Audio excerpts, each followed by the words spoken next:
For more on that, let's go to Hatem Dhiab. He's a managing partner at Gerber Kawasaki Wealth and Investment Management. Thanks for joining us today. Yeah, thank you for having me. So in what ways has Apple lagged on rolling out AI benefits to Apple customers? What are their competitors doing they're not?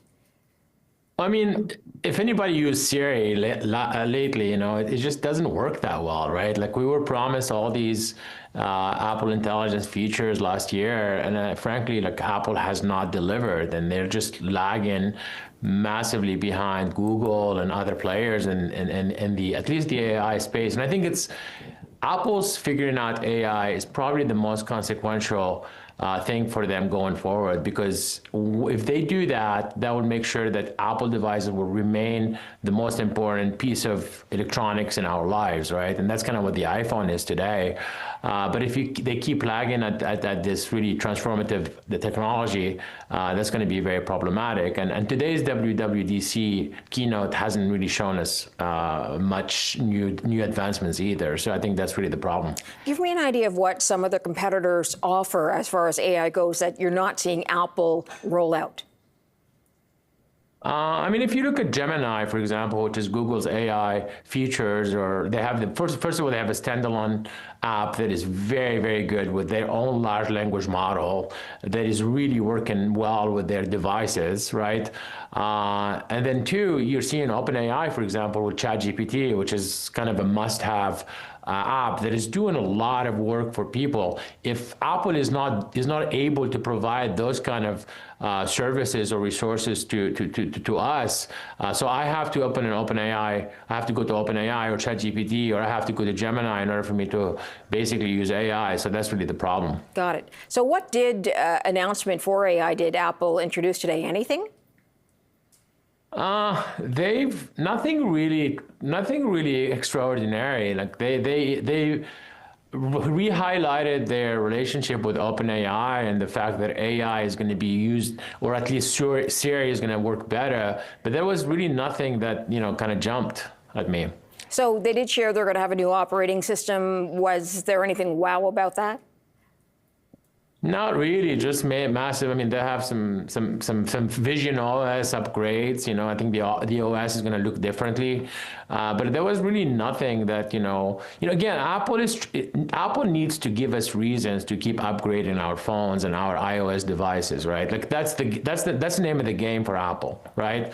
And you're starting to kind of go into these WWDC, and these are just minor upgrades here and there. There's really nothing transformative when you look at, for example, companies like Google and other companies are just really upgrading and bringing some massive new features, and Apple is frankly lagging there. And I think that's a lot of Apple users are very, very loyal, right? And that's really what they have going for them. But if they keep lagging, that's going to be problematic because people will start moving. So, Hatem, would you say Apple is as cutting edge as it used to be? Because you did mention people are loyal to Apple because they were at the forefront in bringing out certain pieces of technology before anybody else was, the touchscreen, that kind of thing. Are they as cutting edge as they used to be?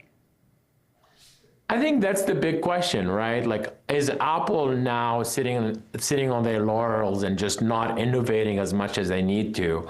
And are they just basically fat and happy because we all have iPhones and iOS devices and we just cannot move our contacts and iMessage and all the things that we love to use?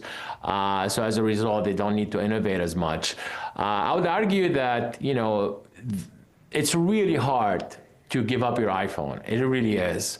But I think what Apple needs to do is needs to understand that the innovation needs to be much more compelling, because if you fall that much more behind, people will start thinking about, hey, what else can I get out there? Or at least maybe I start using some other devices, and it's going to hurt Apple's margins and Apple's revenues, because now I am using ChatGPT a lot more or other apps than the Apple ecosystem, basically. As you know, there's a fight to get Apple to move away from having the apps only available on through an Apple device on their App Store, yeah. And they want to open that up. And I'm wondering if something like that gets mentioned at a conference like this one. Do they even sort of acknowledge that?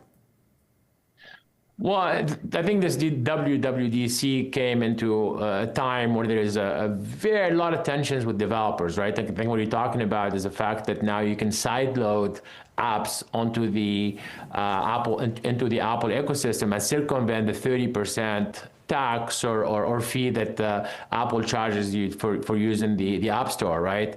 And that's actually a big win for app developers, a huge loss for Apple because now they can't charge the 30%. And although like it's going to take some time for a lot of apps to circumvent that process because it's just so much easier to use the Apple payment system, but that's a big problem going forward. And you're starting to see a lot of the big apps like Spotify and Epic Games and all these really starting to kind of offer discounts to people to use that. And you know the App Store revenue is almost $27 billion. You know it's a big number. It's their highest margin business, basically at 70 or 75%. So losing that revenue, or at least even slowly, is going to be very detrimental long term.